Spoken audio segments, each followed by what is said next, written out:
I have to say the E-Myth Revisited is one of the most painful books I've ever read. Because I remember reading, this is just when I started business coaching. I'm pacing in our small townhouse, and fiance at the time, she's like, "What are you doing?" Because I was reading 2 pages of the book, and then I'd close it and I'd smash it against my head. And then I'd open it again. She's like, "What are you doing?" I'm like, "This book is me."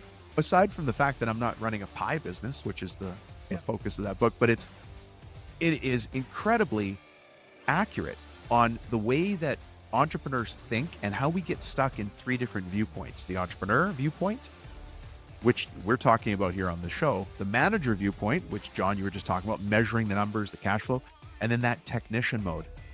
That technician mode is where we all started in contracting, and there's no money in that. There's no money in that. This is the Entrepreneurs United podcast with your hosts, John St. Pierre and Rich Hoffman. Hey, entrepreneurs. Today we're talking to Dominic Rubino, who is a business coach and a podcaster himself. And want to jump right in, Dominic. The people who you coach, tell us about who that average person is, the standard client of yours, and what types of things do you work on with them? Yeah, that's a great way to start. So the average person I work with isn't average at all. Their friends all think they're crazy. They're just self-driven people who've got this internal fire that burns on its own. And inside of that, of course, they're contractors. Our specialty is working with contractors. We have a lot of cabinet makers, believe it or not, and architectural mill workers. And that then lends itself to home renovation people, because kitchen and bath renovations has a lot to do with cabinetry. So they're all contractors. Most of them started on the tools. And then one day they stood up and looked around and said, "I have $1 million or a $2 million business, and I don't know how I got here." And on a $1 or $2 million business with contractors, what are some of the topics, if you had to name the top 2 or 3 topics that you're working with them on? Usually it's profitability. And that's actually where the conversation starts. "Hey, Dom, I'm busy, but I'm not profitable. I'm going crazy, but I'm not taking any salary. Everybody else is getting paid and I'm not." But inside of that, we then have to branch off into a bunch of different areas. And it always comes down to, this might be 6 things. We've got time, right? So time management in either their production or for themselves personally. Because quite often and you guys see this too, the owner is way overworked for the returns they're getting. You got time, you got team.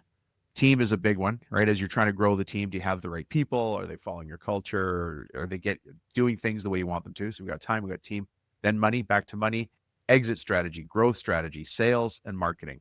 Those are the big buckets that I encounter. And you said 6. We've got time, team, money, exit, sale. Growth. Is sales and growth the same thing? No, growth is more around strategy. I don't know if you can see the books on the shelf behind me, but we lean heavily on strategic planning systems. And John, I think you and I talked about that when you were on the podcast with me, the importance of strategic planning so that you just have everything in one place on one piece of paper. And so we use Traction, by Gino Wickman a lot. And then for some companies, we use Scaling Up, which is by Vern Harnish. So did I get 6? I might have missed. I guess no, 6. Time, team, money, growth, exit. Team, money, exit, growth, sales, get them in the right growth, order, Rich. marketing. Yeah. Get them in the right order. Time management, team, money, growth, exit, marketing. Yeah. And then combinations are infinite from there. It's like there's 26 letters in the alphabet and we've got infinite numbers of words and letters, right? Where did sales come in, Dominic? The sales towards the end. And it's not order of operations. Just when I think about how a business has its challenges, it follows in that order. Sales and marketing. And as you guys know, marketing comes before sales. Yeah.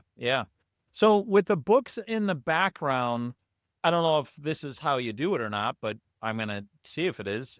Sure. Can you match up one of the books with each of those 6 that you might recommend and you draft off of philosophically in your coaching? That's great. What a great question. So when we talk about time and time management, Eat That Frog comes to the top. That's a book by Brian Tracy, who, as you guys probably know, used to be my business partner. My company prior to this, I was the global master franchisor for a business coaching concept. And we had when I bought it, we had 6 franchisees. And when I sold it, we had 200 plus around the world. So that was a good one. Anyways, time management maps to Eat That Frog. Then we got team. Where does team go? Would that be Traction? It could be it's in traction for sure, but team has so many different nuances because you're talking about recruiting, onboarding, hiring, leading, just so many pieces there. And then you've got money. You can't really see the way the camera is, but I got a Dave Ramsey. Oh, there we go. Dave Ramsey book back there. So that's more on the personal finance side. Eat That Frog is a good finance one. Of course, Robert Kiyosaki is excellent for money, time, team, What's money. the What's the Dave name of the Ramsey What's the name of the you book brought? of David Ramsey up there for the listeners? Dave Ramsey's book there is The Total Money Makeover. Got it. Yeah, Total Money Makeover. And then, of course, for money, you've got Profit First by Mike Michalowicz. Mike was actually just recently a guest on the show. He's brilliant, excellent guy. He's really good at synthesizing things and making them really simple. Yeah. Have you guys ever looked at Profit First? No, I have not personally. No, Yeah, it's a same. great book. He talks about simplifying things and paying yourself first as a business owner. What a crazy concept. That's Exactly. whack. That's crazy. That's crazy. Dominic, I must say you're missing a book on the bookshelf, The $100 Is Million Journey. I mean, I got to make sure I ship you one, right? About Yes. the growth and the exit and the trials and tribulations that can come with the I'd love to have it on the shelf. It can go right here next to this meathead. Love it. Dominic, curious along these lines, right? So you work with a lot of businesses on strategic planning, and you touched a little bit on your past. Can you tell the audience just a little bit more about how you came into this business coaching world specifically for contractors? What's your Yeah. So it goes back a long way. There's no guide rails on my story. I don't know that anybody could, probably just like yourself, John. So I started in high school. My first trades company was a Christmas light installation business. It was the Yo Ho Ho Light Co. And I just wanted to have my own business. It sounded like the coolest thing. So I installed Christmas lights. From there, I actually moved on to something that we all share here. I was a student painter. And you guys know that student painting and then how that evolves and what a great base that is. And after that, I went into corporate. I worked for Sprint. And then working for Sprint is like dog years. I was there for 7 years, which equals 49 human years. It's a meat grinder of a place, but I learned a ton, met some great people. And that's actually where I learned business coaching because I came in a corporate guy, I went into sales, corporate sales, but they saw that I had small business experience. So before you knew it, a couple of years in, I'm managing low voltage technician installs in really remote locations. So not major cities. And in order to get that low voltage business, doing business with Sprint, I had to start running their sales meetings and I had to start working with the owner. And before you knew it, it wasn't called business coaching. John and Tom, you've been around for a long time too. And I say, or Rich, I'm sorry, you've been around for a long time. I say that as a compliment. Yeah. And only based on your hair color, man. Thank you. But I started coaching in 2000. And so if I said, hey, Rich, I'm a business coach in the year 2000, that would be saying, hey, hand me the Apple wrench. I don't know what that is. I know what an apple is and I know what a wrench is, but there's no such thing as an apple wrench. The word business and coach did not even go together. Now it's normal part of our language, right? So that's where I started. Anyways, I became a business coach and I actually started learning out of it with an Australian company. And then what I learned there, I applied to one of my own side businesses. I was selling used stuff, used junk on eBay. And then I took that business and I turned it into a $120 million business inside of 4 years, using the stuff that we all talk about for business improvement. Just stick into my knitting, put a strategic plan in place, stick to it like a dog, make sure you have the right people, work on systems that work, find the systems that are broken and fix them. So I got that to 120 million. It was a family business, by the way. Hands up, anybody listening to the podcast or watching us who's been in a family business. And this is where you guys cue in the circus music. It's got its own flavor, right? So I sold that business and then I looked for another business to buy. And that's when I became partners with Brian Tracy. So that took me 13 years. But when I bought the franchise operation from Brian, there were 6 franchisees. And then it took me 13 years and I got it up into the around 270 number. Wow. Well, Sorry, congratulations 240, on it. 240, not 270, 240 locations. I apologize.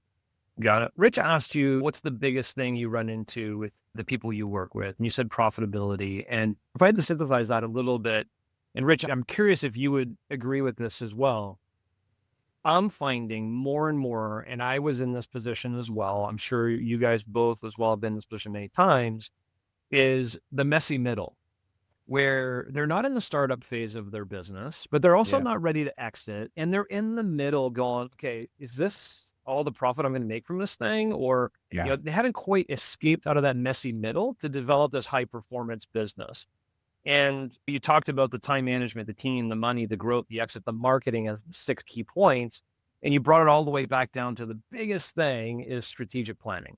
Mm-hmm. And then you just said also through practice, what got you successful in what you did is you would create a strategic plan and you'd stick to it like a dog, right? Oh, yeah. As opposed to the shiny object syndrome. And I got to do this and I got to do that. Talk to contractors or individuals or business people listening to this right now on where would you go or what would you do other than contacting you? What would be the first step you would take if they don't have a clear and concise strategic plan? Build one. Okay. Yeah, go get one. The book's right there. Which one? So for most businesses, I would say if you're a business under 20 million, you're going to do really well with Traction. Traction by Gino Wickman. Okay. So the book is for sale. You can get it on Amazon. If you don't look for it on sale, it's $40. So if you buy that book, it'll cost you $40. Here's the bad news. If you don't buy it, it'll cost you 40 million. And so now, my friend, you have a choice in front of you. Buy it or don't. My life's going to go on. That's the answer.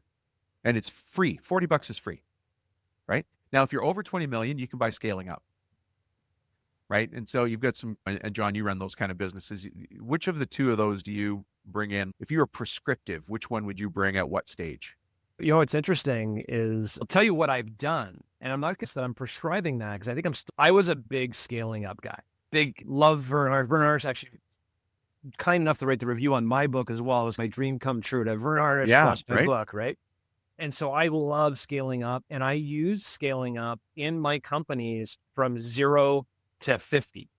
Oh, you use it from 0 to 50? Yeah, because I never read Traction. I never got the book. Oh, okay. But what ended up happening though, is our current company, that's our current construction company, it's a 100 million plus company. We are in the process of implementing Traction right now because we had disjointed meeting pulses. The roles and accountability weren't clean. Our people analyzer and accountability wasn't tight. So we're implementing Traction to kind of get everything in the proper buckets and the meeting pulses and everything else. So we've done it in reverse of the way you're prescribing it.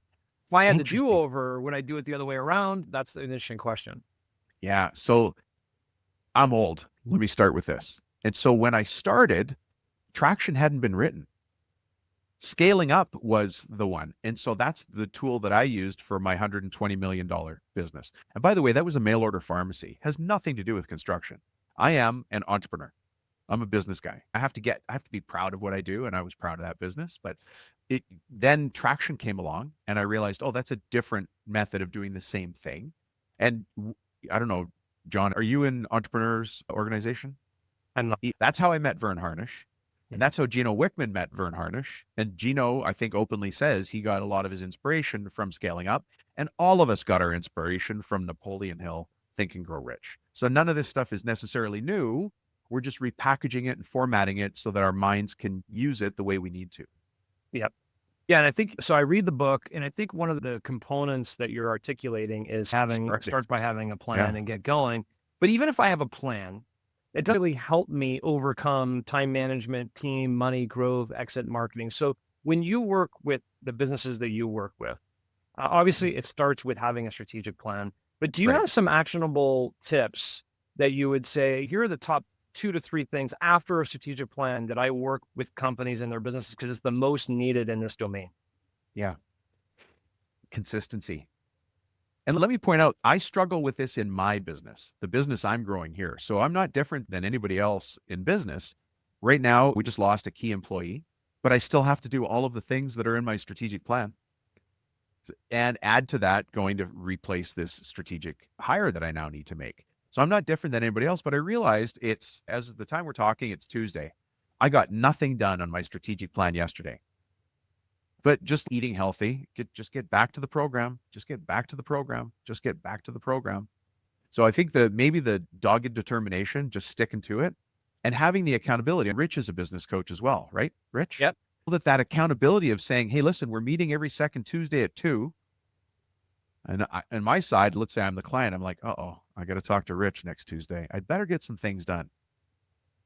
And then Rich, of course, gets on the meeting and says, hey, Dom, how about that thing we were talking about?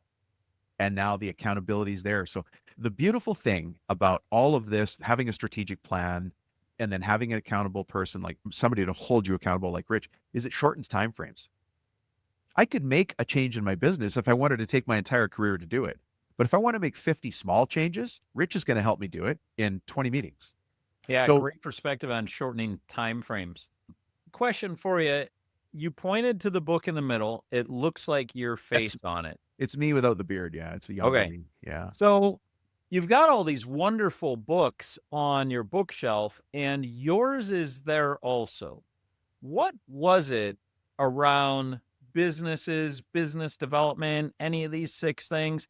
What was it that nobody else had written in quite the way that you knew, that you felt compelled to write a book that had a different spin on it, that presumably you feel is a Worthy. better spin than other books because you wrote a book? What's the spin that you have that warranted a new book in this era?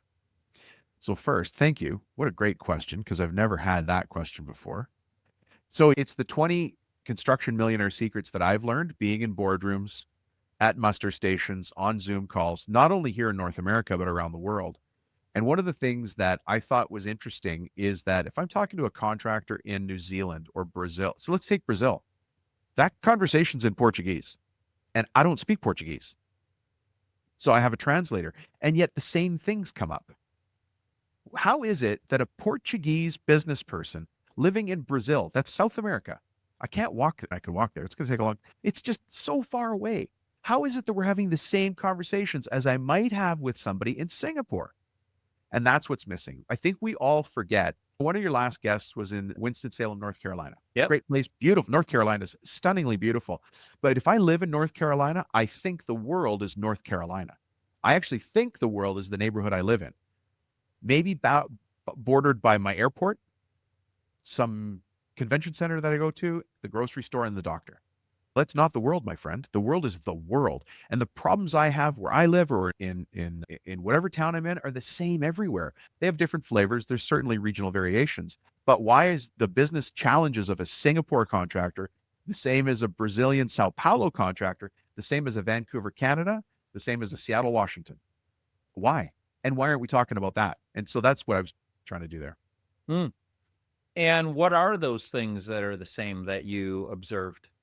Time, team, money, growth, exit, marketing, Okay. sales. It's the same.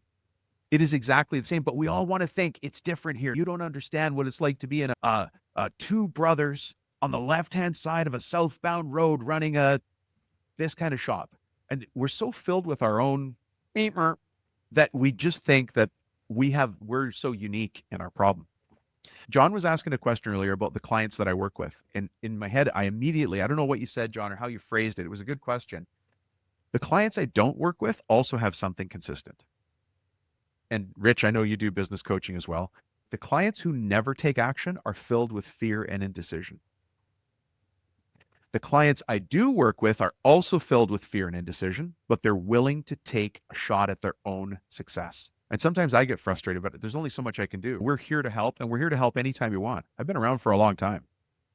Again, just judging by hair color, maybe the rest of us have as well.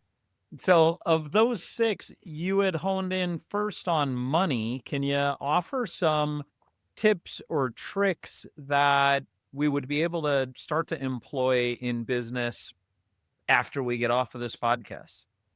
Yeah. So there's definitely tools that have a part in money, but money's funny. And you guys know this as well. And John, you've built multiple large businesses. I find it's never the same answer. There's a lot of sniffing. I've got to go and sniff some things out. And it's not one silver bullet.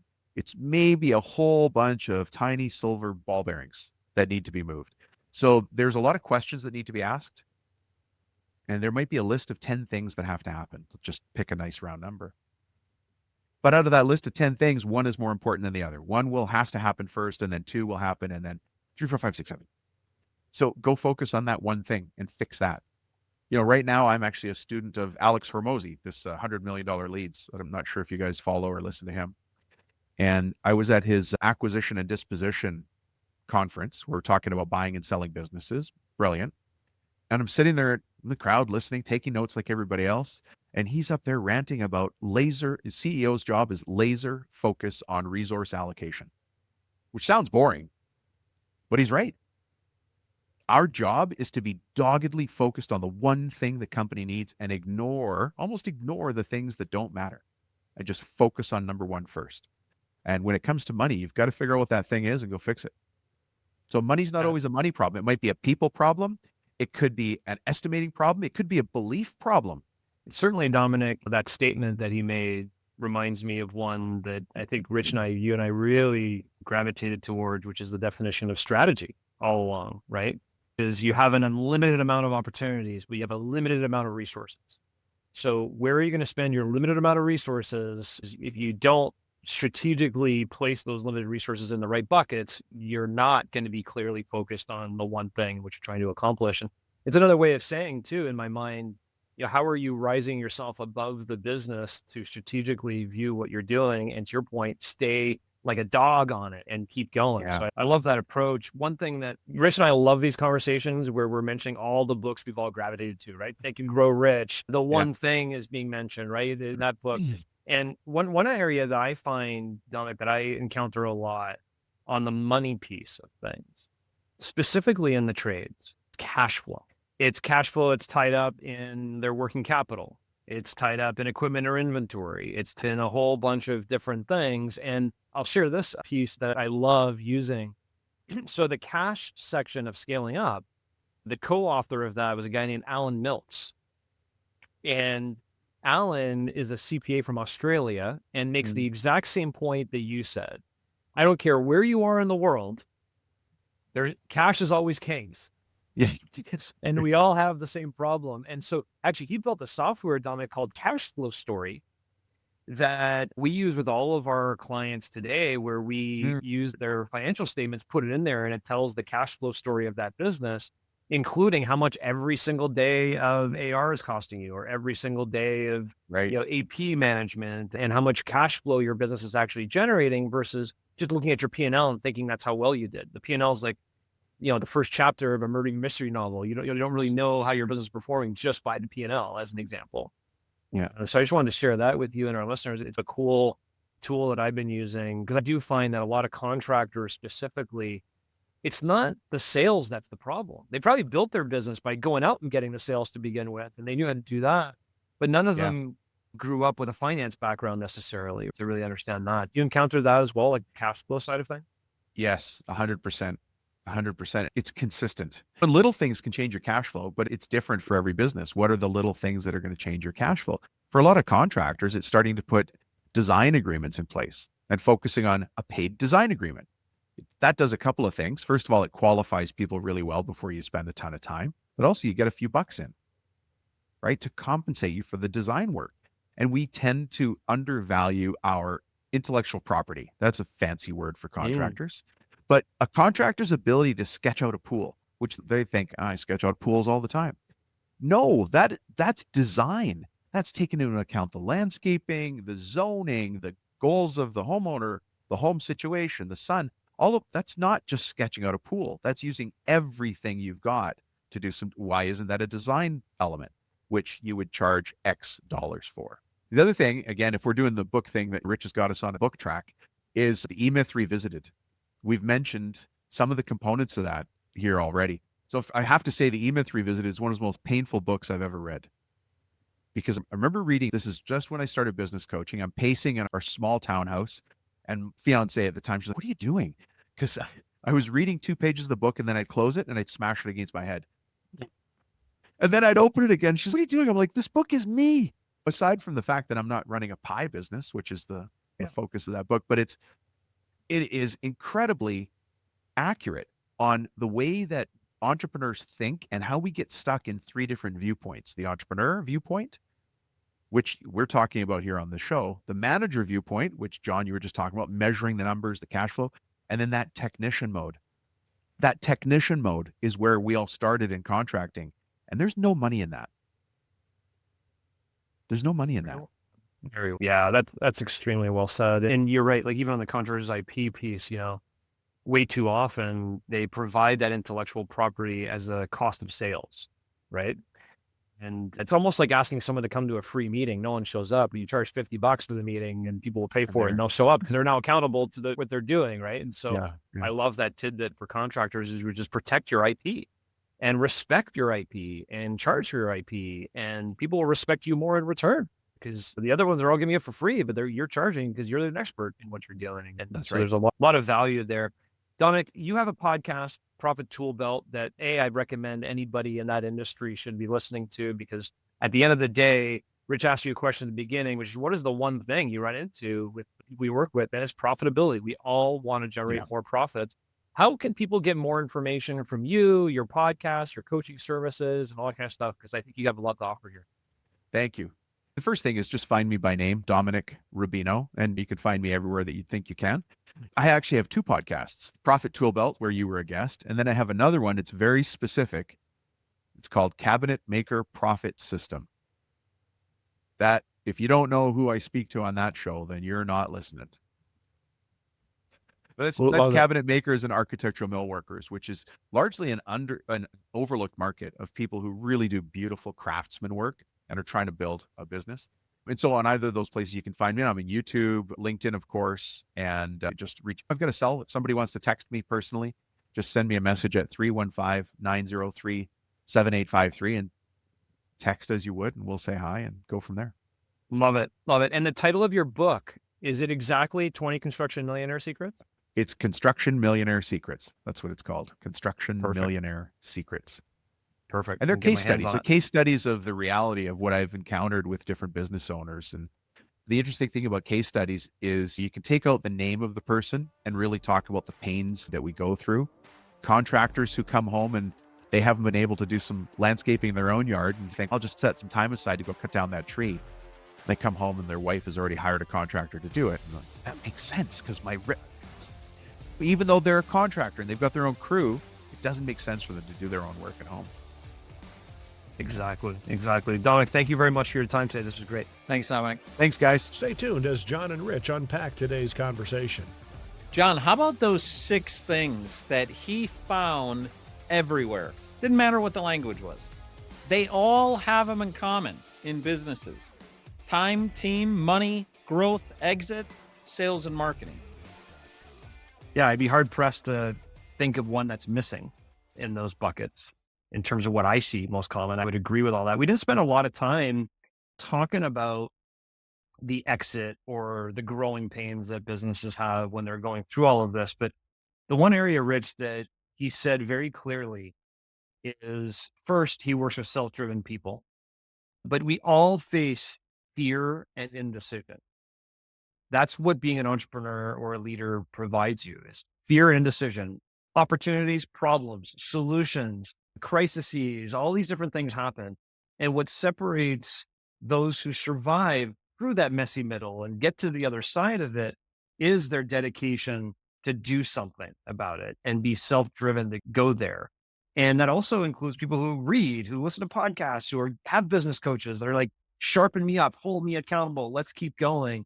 And I heard a lot of that through Dominic, and the people who work with him want to get over that profitability hump and work with us too, quite frankly. Like, I think that's part of the value that business coaches bring to the market, but it's for the right self-driven people. And I think that's a big place to start.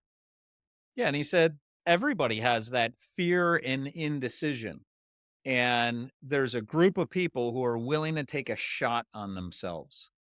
I'm curious as to your thoughts on what's the difference between the people who are willing to take a shot on themselves and the people who make a pattern of not, when they all have fear and indecision. Yeah, I think it's a little bit of the question of, I'm not going to phrase this right, you'll have to correct me, but what drives you more, success or failure? The fear of failure or the drive to succeed? And I think that's really the big factor. Like, I know in my personal life, I don't want to fail. Don't get me wrong. But I want to succeed more than I fear failure. And therefore, I'm willing to do whatever I need to do to succeed and go through the tough times, whatever, because I'm driven by that success factor. I think if you're more afraid of failure than you are driven to succeed in that order, then I think you take the path of least resistance. You try and avoid conflicts, try and avoid problems, and you don't go after the success factor as much. So that's my read on it, Rich, is just what drives you more, success or the fear of failure? That's interesting.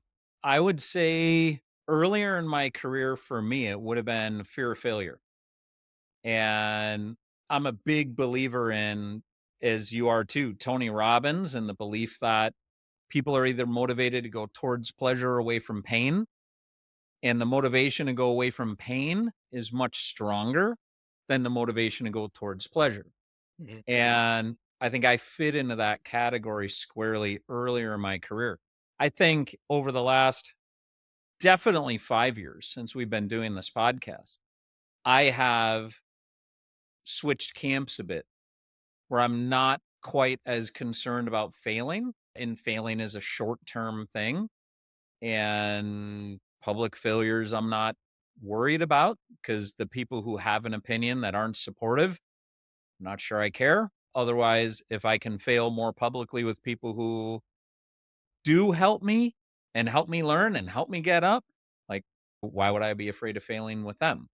So, yeah, I think I've switched camps a bit over the course. And I don't know if it's exclusively the podcast, but I will tell you, it is a substantial change for me in the diet of talking to guests like Dominic every single week. And you and I have often said that we may not read a book a week, but we get the equivalent of talking to an author a week. And that, I cannot express to you more, has sharpened my saw and helped me switch camps. Yeah, man, that warms my heart, Rich. The change has been noticeable in your desire to not be afraid of failure and go after it and do the things that your superpower, quite honestly. You're bringing your superpower. I remember years ago, 20 years ago, 30 years ago. It's been a while. You've always wanted to make the most amount of impact to the most amount of people. And some of the changes that you've made to go out there and make an impact are being felt by more people.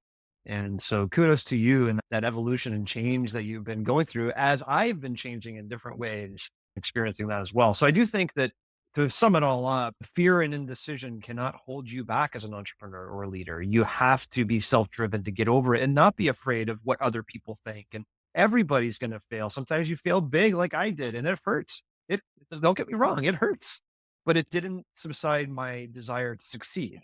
And I think that's what life is. And I imagine the people who you lost as a result of that failure, in terms of friendships, business colleagues, all right, I'll take a stab. Do you miss them, or do you generally go, "Well, the people I lost, they weren't meant to be there long term." And having that failure flushed some of them out. I'd imagine you feel that way, but want to check in. Yeah, there's probably some relationships that are just not the same as they were. Not that they're not existent anymore, but yeah. So I hold a couple of those tight, and yeah, it's too bad. But to your point, it's meant to be. And one thing that I talked about in the book is, when the going gets tough, you know who your friends are. That certainly came ringing true, for sure, in my situation. A lot of people that showed a lot of love and support, which then helps pick you up to kind of keep overcoming different challenges and things, right? So that's all good. And if I come back to this conversation with Dominic, though, Rich, one thing that I've learned recently, and you've been an aid in this as well, is you asked a good question about traction versus scaling up. And you know what one of the core differences is that I'm feeling now more than ever is this compressed timeline. The scaling up strategic plan is, you lay out a strategic plan for the year. Every quarter, you have your top 5 rocks for every quarter for the next year, and you have a plan. The problem with that is life is going too quick. And what traction is bringing back is this 90-day rock focus, that every 90 days you're meeting to reset. Here's what we're going to do for the next 90 days, as opposed to now trying to know what I'm going to do 3 or 4 quarters from now as the main rock. So to me, that was the big difference, that, as an individual, if I had to meet with a business today and they didn't have a strategic plan, but they needed one like to it, like right now, they need something. I would probably start with, what are the 90-day rocks for your business? What are the top 5 things your business needs to do in the next 90 days? We'll work on the long-term plan and the 3-year picture, and we'll work on all that next. But what are your 5 things you're doing this quarter? Q2 just started. What are the 5 things your company is going to do in Q2 and cascade that down through your organization? I think that, although it's in both models, scaling up and traction, I think traction has a more compressed timeline of doing that every 90 days that I think I'm really appreciating right now. And particularly the accountability to it. And there being accountability peer to peer, not just supervisor led accountability. And I think that's one of the things that's so powerful about traction is there's accountability in that team of color coding red, yellow, green rocks publicly with peers. And it doesn't need to be a big shame thing to color code something as red or yellow. That's a call for help. And the ability to identify things as red or yellow and be willing to do that is actually a measure of the vulnerability-based trust on a team. There are a lot of teams that go green 3 weeks before the end of a quarter, yellow the week before it ends, red, and they miss. So what happened? Were you really green the whole time? Or was it that you didn't know how to evaluate whether you are on track or not? Or was it that you weren't willing to share it? So it's interesting, all the nuance in traction as to what makes that go and what makes it work. And Dominic spoke to it when he talked about consistency and consistency of accountability. So I pair those two concepts with this taking a shot on yourself thing. I think people who we coach and Dominic coaches, they're taking a shot on themselves by being coached. They're saying, I want to get better. And I'm willing to be held accountable to learning new things and putting them into practice and finding out my way. And I think that's really powerful. Yeah. And Dominic said it really well. Hey, I got a good place for you to start. $40. Go buy the book Traction. So if you haven't basically read, free. yeah, if you haven't read the book Traction, it's either going to cost you $40 or 40 million. So you pick. But if you listening to me right now, if you have not read the book Traction, go buy the book. Step 2, you want accountability, you want some help implementing traction, get a hold of Rich, get a hold of Dominic, get a hold of me, get a hold of a coach who can help you implement this in your business to get yourself going. There's a lot of people like Dominic out there that have done this over and over again and can lead you to the right path of profitability and keep you focused like a dog on your strategic plan. So Rich, love the conversation here today with Dominic. Profit Toolbelt podcast as well as one I'd recommend people join. And I'm certainly going to jump on the 20 Construction Millionaire Secrets book that Dominic wrote as well. Great conversation. Talk to you again next week.